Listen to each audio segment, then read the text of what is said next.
Hello my dear friends. நாம் இந்த வீடியோவில் எதை பற்றி பார்க்க போகிறோம்னா, நம்ம ஒரு பென்சில் டிராயிங் பண்ணுறோம்.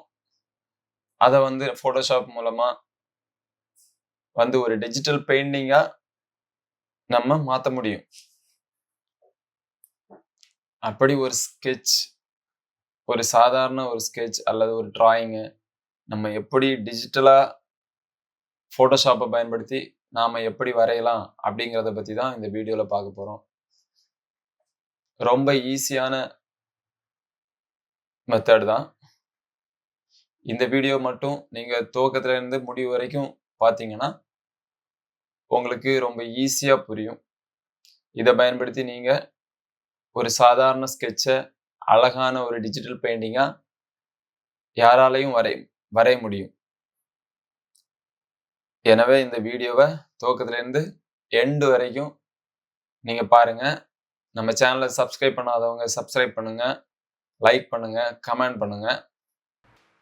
நாம் தொடர்ந்து வீடியோவை டீட்டெயிலாக பார்க்கலாம்.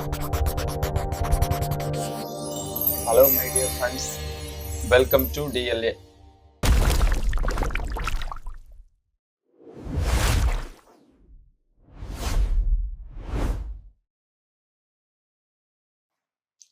முதலாவது நாம் இந்த டிராயிங்கை ஃபோட்டோஷாப்பில் ஓப்பன் பண்ணியிருக்கோம்.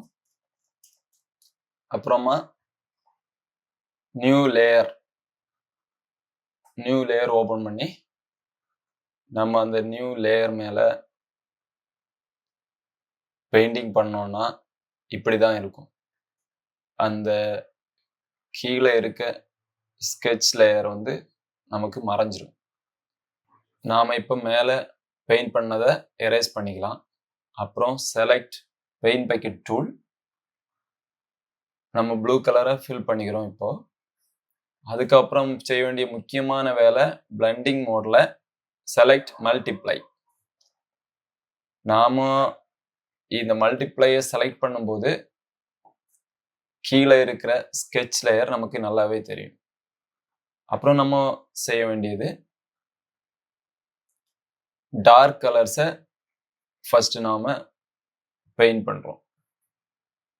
டார்க்கான கலர்ஸ் எங்கெங்கே இருக்கோ, ஷேடோஸ் எங்கெங்கே இருக்கோ அந்த இடத்துல எல்லாம் டார்க்கான கலர்ஸை நம்ம பெயிண்ட் பண்ணணும். அப்புறம் ஹைலைட்ஸ், லைட்டான மிட் டவுன்ஸ், இந்த மாதிரி இடங்களுக்கு கம்மியான டார்க்னஸ், கம்மியான கலர்ஸை நம்ம ஃபில் பண்ணுறோம்.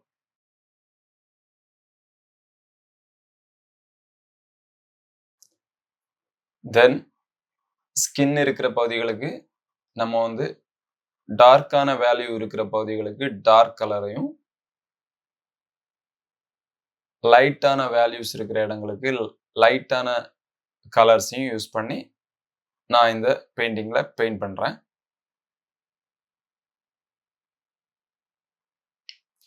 நம்ம இந்த வேல்யூஸை கரெக்டாக அண்டர்ஸ்டாண்ட் பண்ணாதான் நம்ம வரைகிற பெயிண்டிங்ஸ் நல்ல நீட்டாக ஒரு டெப்த்தாக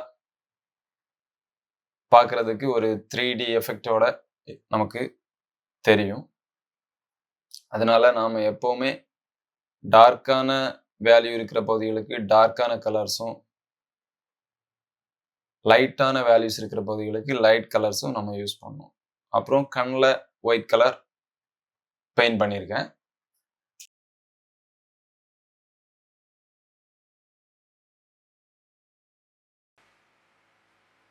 தென் ரிஃப்ளெக்டட் லைட் பெயிண்ட் பண்றேன். அப்புறமா ஹைலைட்டை பெயிண்ட் பண்ணிக்கிறேன். இப்போ அடுத்தபடியாக நாம இப்போ பேக்ரவுண்டை பெயிண்ட் பண்ணணும். இதுக்காக லேசர் டூலை யூஸ் பண்ணி நம்ம ஈஸியா பெயிண்ட் பண்ண முடியும். லேசர் டூல்ல அந்த பில்டிங் ஷேப்ல வரைஞ்சிட்டு அப்புறமா பெயிண்ட் பக்கெட் டூல் யூஸ் பண்ணி ஃபில் பண்ணா போதும், நம்ம ஈஸியா பெயிண்ட் பண்ண முடியும்.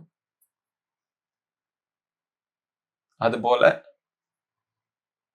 அடுத்த பக்கமும் அந்த மாதிரி லேசர் டூலை யூஸ் பண்ணி அழகா நம்மளால பெயிண்ட் பண்ண முடியும். லேசர் டூல் இல்லாமலும் பெயிண்ட் ப்ரஷ் யூஸ் பண்ணியும் நம்மளால பெயிண்ட் பண்ண முடியும்.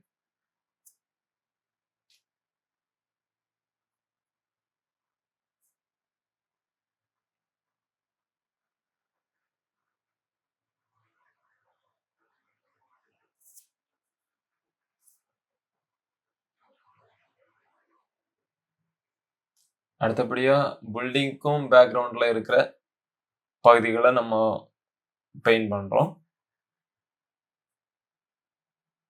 இப்போ ஆல்மோஸ்ட் நமக்கு ரெடி ஆயிடுச்சு பெயிண்டிங்.